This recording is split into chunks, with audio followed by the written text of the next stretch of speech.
Hello, gamers and nerds!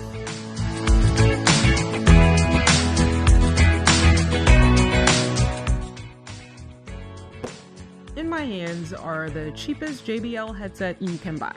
I've been using these for pretty solidly for about 6 months now, and in this video I'm going to share with you my thoughts on this and the experiences on the specific aspects of this headset.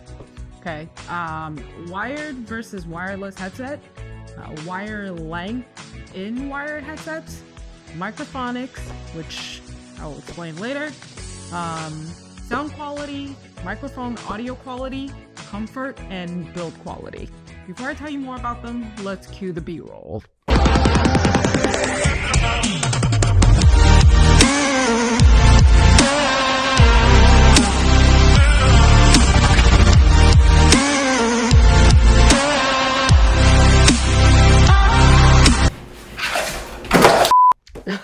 Okay, so obviously the first thing to mention is that these are wired.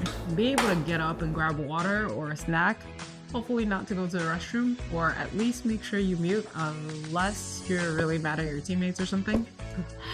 Yeah, without having to go through the whole motion of taking your headset off and finding a place to put them is obviously an inconvenience of these not being wireless. That being said, it really hasn't bothered me that much in the 6 months that I've used these, and their price point means I don't have to worry about how gentle I am with them when I put them down. The other downside of not using wireless is obviously that you're attached to whatever you're plugged into, so if you forget, well, you saw what happened. With that being said, you never have to charge these. Hey, and the main reason I got these is because Xbox uses proprietary wireless for headset, so the expensive wireless conference call headset I already had, I couldn't use. Other plus side is of course that they also work with my laptop and phone, which is great. Now, one thing I did want to cover was the length of the wire itself.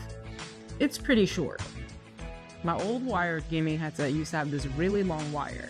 Makes sense if you're looping them from, let's say, the back of a PC tower and up the side of a desk. But I believe these were designed to be attached to gaming controllers. So at least given the length, that makes sense and feels like a pretty good length for that. Even for use with my laptop, it feels a little bit on the short side because I don't like having the wire in the way, like it right in front of me, so I tend to loop it around other items. Okay, so while we're talking about the wire, it's worth mentioning that there is a little bit of microphonics with this mic, as in when I move, I can hear the cord rubbing against my shirt. But it's not bad enough to have been an issue since I really don't move around much with this. If you're using this with your phone and you're walking around, you may notice it a little bit more. Now, as far as headphones are concerned, the sound is pretty good for the price. If you switch from high-end gaming headphones, you'll probably notice a difference. But for the most part, the sound is pretty clear and accurate, with the fewer details within the range.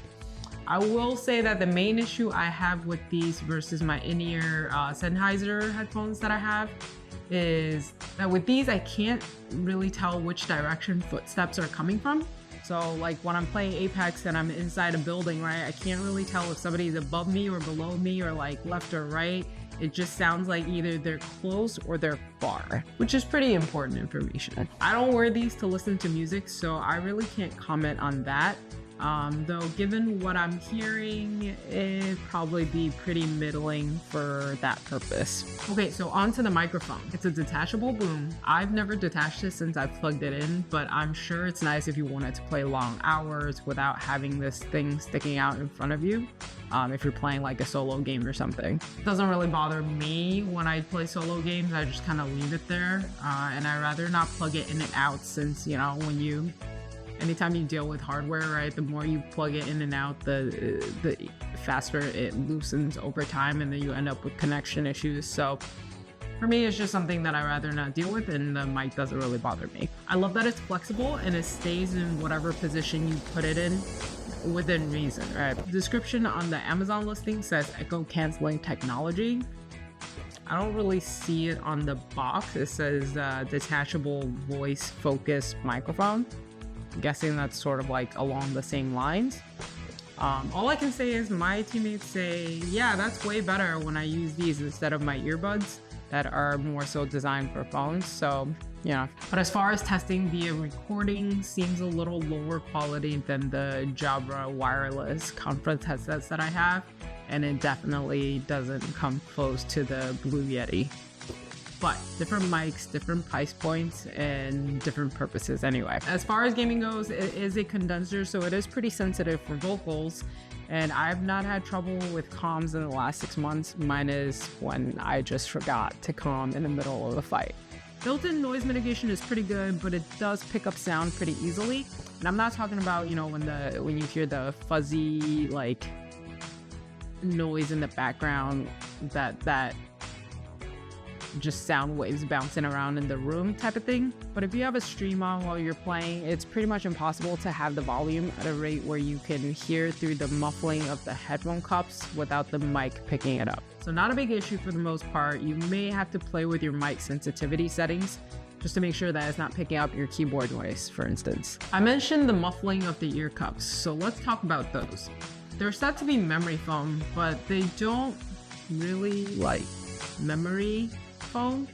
I don't think they're lying to say that it is. I mean, it's definitely not just like foam, you know, the super cheap headphones that they give you on the airplane where it's just like fluff inside. They're just not the stay conformed when you remove pressure type that you would normally think of, which is sort of the point, is that there's less pressure that is returned to the surface it's in contact with, which results in discomfort and fatigue. But overall, they don't start to bother me until about 7 to 8 hours in, which is pretty good. The band that sits on top does a pretty decent job of not pressing down in a weird way because the arc is too flat, nor does it pinch the sides of my head in a weird way because the arc is too high or something. So, all in all, pretty comfortable. The only thing that bugs me is the way it muffles exterior sounds. I don't know how to explain it, but it's different than any other headphones that I've ever had. It's almost like the sounds are dampened, but they sound closer. So you can't hear exterior sounds clearly, but everything sounds like it's like right here. I think it might be a personal thing, so if you own a pair of these or have tried them before, let me know in the comments below if you experience the same thing, if you know what I'm talking about, or if it's kind of just a me thing. So I've had these for about 6 months now. I use them almost daily. Sound is still fine, mic is still fine, nothing feels loose or jiggling. Like, I haven't had that uh-oh moment when you plug your phone charger in and it doesn't connect right away.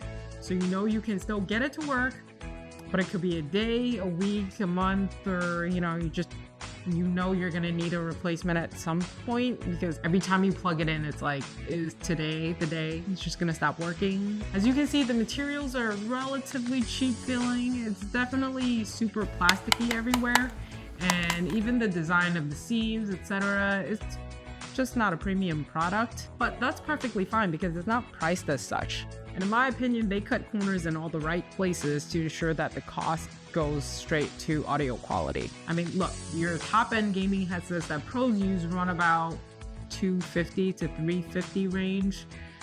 These are a fraction of that price and do the job really well. In my book, this is easily one of the best gaming products I've purchased value-wise. If you're on a budget and looking for a new headset or replacement, definitely grab these. I will note that I actually got them for $20 brand new around Cyber Monday, so it could make a really nice budget holiday gift as well. Lastly, as I mentioned before, these can be used for both Xbox and PC, but they can also be used for Mac and PS4. I want to say 5, I just don't have a PlayStation, so I don't know if the new controllers have the headset jack or not. And they can also be used for Nintendo Switch. And for those of you who love numbers, these have a dynamic frequency response range between 20 Hz and 20 kHz, which is pretty standard for this price point across the board. Okay, well, that's all I've got. Thank you guys for watching. GG's to you all, and later!